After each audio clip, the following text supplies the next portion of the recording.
So phenotypic characteristics are those traits, physically, biochemical, and behavioral, that are obvious when you look at a person. They are observable and measurable.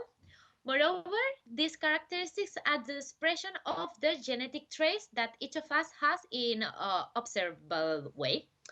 It's important to highlight that some of them can be influenced by environmental factors and lifestyle, like diet, exercise, and the consumption of tobacco or alcohol. One of the most common examples to understand this concept is the color of the eyes. We inherit the genes from our ancestors related to these characteristics, and even though it's defined in our genes, in our genotype, it is a trait that we can observe. And how is related to assisted reproduction? Well, these characteristics are very important when we talk about donors and recipients.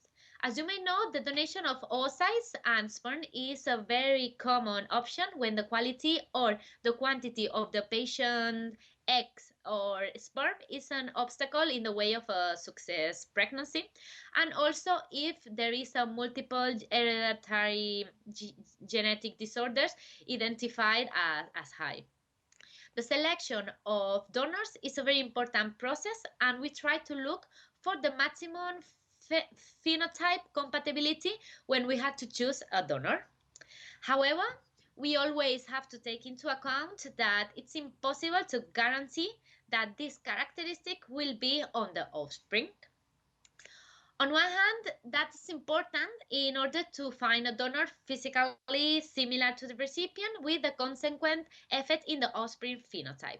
So even if the woman or the man are not the biological parents of the baby, it can be physically similar to them.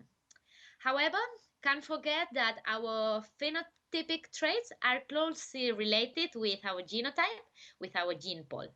Therefore, it is obvious that to think that if we are, genetically speaking, more compatible with the donor, there are more probabilities to have a compatible genotype and a better response of the recipient, as well as more probabilities to get pregnant and to have a healthy baby.